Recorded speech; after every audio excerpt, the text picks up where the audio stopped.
What's up, everybody? Din here. I'm going to show you how to add sidechain compression to your pad.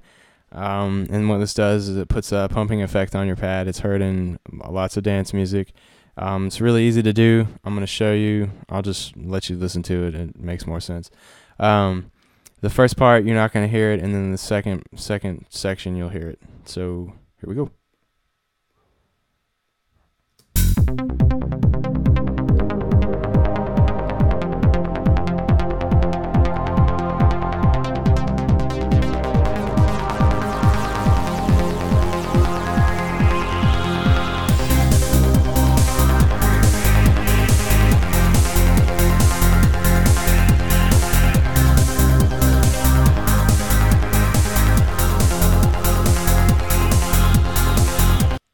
All right, so there you go. It's pretty cool. It just adds a little more liveliness to your mixes instead of just having like a static pad. I'm going to show you later how to I guess make the effect more pronounced and less pronounced, and it's really neat to use with your breaks and stuff. But anyway, so let's just move on. You're going to create a pad, whatever you're going to use the effect, put the effect on. So here's just a regular pad with some chords going. Same ones you heard earlier. Okay, and the next thing to do is to create your chainer, which is just going to be a regular kick track, nothing special. It's going to have some kicks on the downbeat. You can mess with the beats to get a different effect. Alright, cool. So regular kick track, downbeats, quarter notes. Okay, so the next thing to do is to change your output on your kick track to a bus.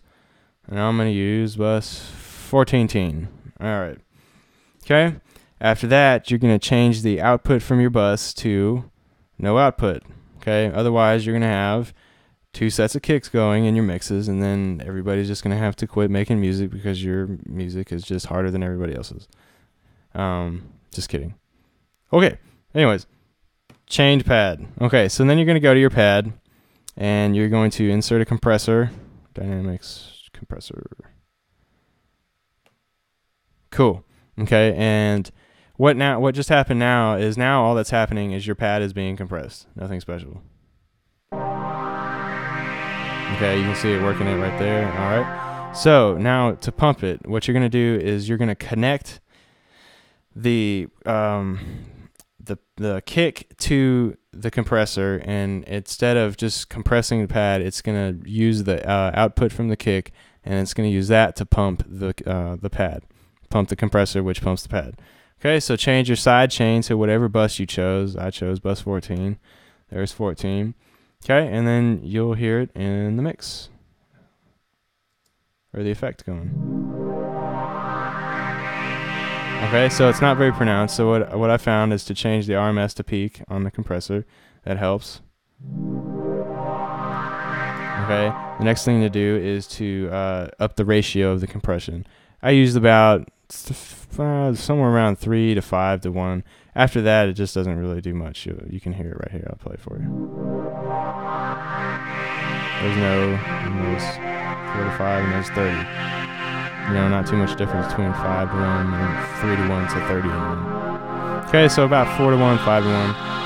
And then to adjust the timing of the compressor, like the timing of the notes you hear, you want the compressor or the pad beats to be on the upbeats, if that makes any sense. Instead of being like bunch, bunch, bunch, bunch, you want it to be bunch, bunch, bunch, bunch, nice and even.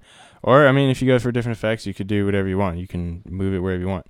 So the control to do that is going to be in your attack and your release. Okay, so attack controls how fast the compressor acts. Okay, so the shorter the attack time, the faster the compressor acts. So in turn, that slides your beats of your compressor or of the pad closer to the downbeat. So it's going to be like bunch, bunch, bunch, bunch. And if your attack is on the opposite end, it's going to go towards the end of the beat. So bunch, bunch, bunch, bunch. And that might be a little bit exaggerated, but you want it in the middle. So bunch, bunch, bunch, bunch. Okay, and there's no set formula. It varies with the timing of the BPM of your song, so with the time. So I'll just play it, and then we'll fool around with it and see what we can come up with. Okay, sorry. I'm going to add the kick in so you have the beat to go with it.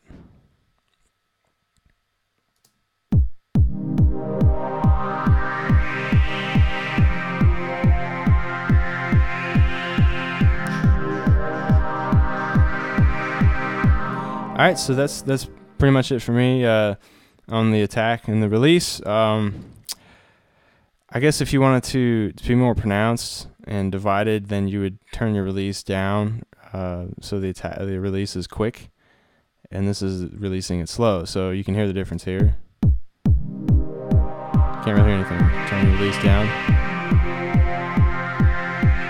and it makes it more pronounced and divided. So that's pretty much it. Oh, I was going to show you how the other effect to do. You're going to go to your automation, and this is good for breaks and stuff. Instead of just going straight to like a flat pad, like with no pumping going on, I like to fade it out, or go from pumping to not pumping, but doing it smoothly. So here we go.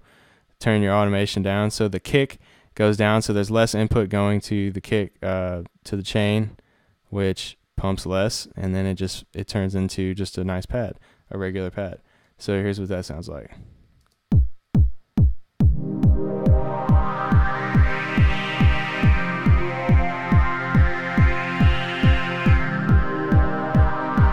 Okay, let me turn this kick off and make it.